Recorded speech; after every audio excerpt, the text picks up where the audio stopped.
Hi, I'm Amanda Morgan from NotJustCute.com, and believe it or not, it is already time for First Friday Q&A for the month of August. I don't know where the summer flew off to, but it has gone way too quickly. I've got a great question here from Kimmy. She writes, I read Barbara Coloroso's book, Kids Are Worth It, Giving Your Child the Gift of Inner Discipline when my twins were toddlers. And I believe in unconditional parenting wholeheartedly, and I'm doing my best to raise responsible children who can think for themselves and do the right thing without rewards and punishments.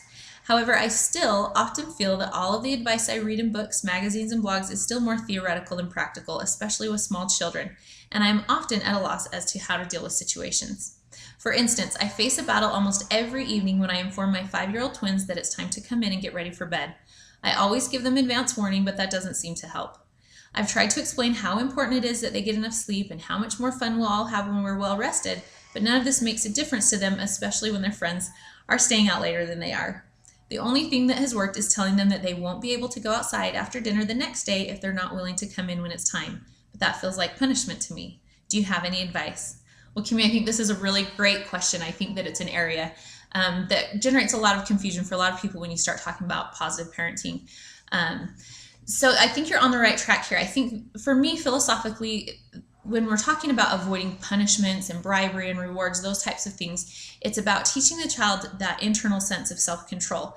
And when we're using generic punishments like just a generic timeout or spankings, those types of things, it really doesn't do anything to teach the child how to improve behavior for the future. It basically just sends the message, this is bad, you're being naughty. That's the only thing that's being taught. Don't do this anymore because it's bad, but it doesn't teach the principles. So as you outline here, you're doing a great job of teaching them the why, and this is why it's important.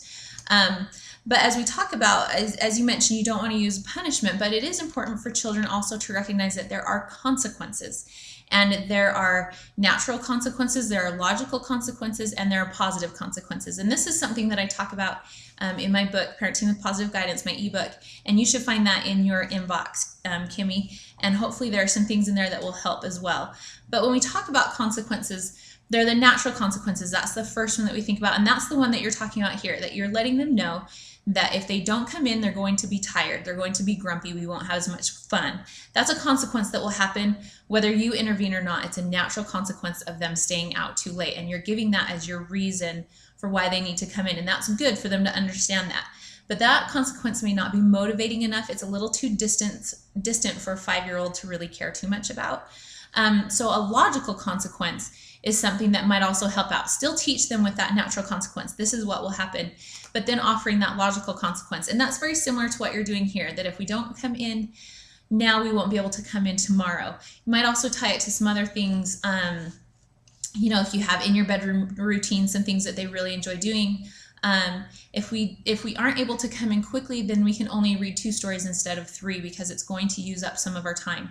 Using a consequence like that helps them to understand that this is about coming in at the right amount of time. And when you don't come in, you're losing some of that time. Therefore, there's this consequence.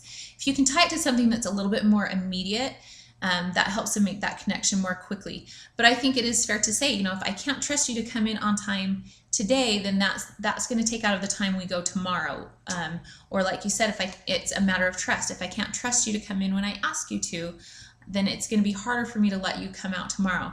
That's a consequence, and it's something that people need to understand, that when we don't use someone's trust in an appropriate way, then we lose some of that trust later on. And I think that's a lesson that young children can learn. Also remember to use positive consequences. So when they are able to come in quickly as soon as you ask, then there's more time for reading more stories or playing a game before bed or doing something else that's something that they enjoy. And that's a positive consequence. When we are quick to listen, there's more time to do something fun.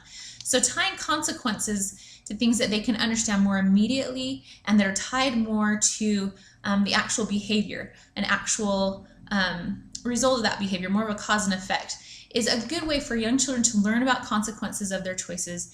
And it helps to instill that good behavior in them while still encouraging them to understand why and to make those choices for themselves in the future as well. So maybe adding some of those to your philosophy might help out. I know for me, just like you said, it's easy to get the theory, the philosophy of wanting to build intrinsic motivation in young children, but putting it into practice, like you said, can be a little more difficult. And for me, understanding a little bit about consequences is what's helped me to mediate that practicality with the philosophy. So hopefully that will help you out a little bit, Kimmy. I'll also put some links here that might help out some discussions we've had in the past about teaching with consequences and avoiding more of the bribes and rewards, and how people are able to balance those out in their philosophies. So hopefully some of those links will help out. Hopefully the ebook will help you out as well. You're using a lot of great parenting tools. In the ebook, I talk about 10 different parenting tools that can help with that philosophy of positive parenting and building up intrinsic behavioral controls in our young children. So hopefully there's some things in there that will help you out to mesh between the philosophy and the practicality of actually raising young children with this philosophy. So thank you for writing in, Kimmy. Hopefully that helps you out. There's also another question that comes from a parent who is concerned about some standardized testing that's trickling down in the private school where her young children go. She says that the school has been using a standardized test with grades 2 through 8, but now has started using the test with kindergartners. As a former preschool teacher, this really bothers me. I'd like to bring my concerns to the principal, but I need some evidence to prove that using these tests is not appropriate or necessary. I heard that they were starting to use the tests in kindergarten to, quote, get them ready for testing in second. By the way, I think second graders are too young too. Thanks for any help you can give. So I'm going to put some links down here with some links to some websites with position statements and different types of research that might help you out. Some of them are longer position statements, so you might have to scroll through to find their philosophies on assessment and standardized testing. Generally, here's some, just if it were me having this conversation with the principal, I think first you want to set some ground rules that assessment is important, recognizing that children need to be assessed and we need to know what they're learning, how they're learning, so that we can progress, set goals, and make sure that we're using effective teaching methods. So make sure that's clear that you're okay with assessment, but then talk about that it needs to be developmentally appropriate. Now, my understanding is that standardized testing, I haven't really heard anywhere where people say that it is effective or really valid. A lot of people will argue that in any grade that's not valid, but particularly under grade 3, it seems to be less valid. Children are less able to take them. It's less appropriate for them at those younger ages. So maybe just pointing out, first of all, that it's not going to be as valid because these are young children. So if we're using these tests to guide our curriculum planning or our teaching or instructing, it's not going to be very valid with these young children. So to me, that feels like a little bit of a waste of time. So if that is not the purpose, and as you say, if it's really being used to prepare them for the test in second grade, the discussion I would have would be to ask for the purpose, for the objective. Is the objective of this school year to get them ready for another test, or is it to get them ready for life, to help them to learn some of these objectives that I would feel are important for kindergarten? And you can address yours. For me, I feel that kindergarten is important for building the social competencies in our young children, for building this curiosity and excitement about learning, to build some of these basic foundational skills that they need to be successful as they continue on. If the objective is to teach them how to take a test more effectively, I have an issue with that because I don't feel like that's the most important thing they could be doing in kindergarten. I don't feel that that's where the resources, whether it's time, the money for this testing, all of those things, I'm concerned about those being tied up in kindergarten standardized assessments. Lastly, I would just bring up that many of these position statements that I'll link below are all very clear in saying that standardized testing should not be used for high stakes, or it shouldn't be used as high stakes testing. And what that essentially means is that one test then leads to large decisions, whether it's about funding or about teacher effectiveness or about where a child's going to be placed. So I wouldn't want these tests to be used in a high stakes situation for making these types of decisions. Really in any scenario, but especially with kindergartners, the validity is just not going to be there. A kindergartner on any given day can give wildly different results. So those are just a few items that I might address in that type of discussion. I would want to make sure that there weren't those high stakes decisions being made, and that we talk a little bit about what the purpose of that kindergarten year is and what their objective is for these children and how we might most effectively spend our time and our resources for our little ones. So hopefully some of these links below will help you out.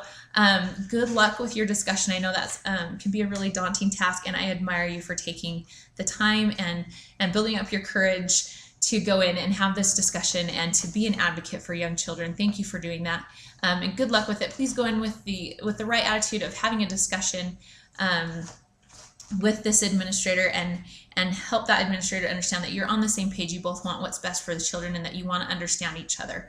So if you go in with that right attitude, I find that you're more likely to get some responsiveness. So good luck. Hopefully there are some good resources here. If any of you have some great resources that you can add to this discussion about standardized assessments for young children, please include those in the links as well, and hopefully it will help out many of you as you may be facing the same challenge. So thank you once again for watching and for reading Not Just Cute. I appreciate you being here. Once again, I'm Amanda Morgan, and I'm from NotJustCute.com. Thanks for tuning in, and we'll see you here again next month.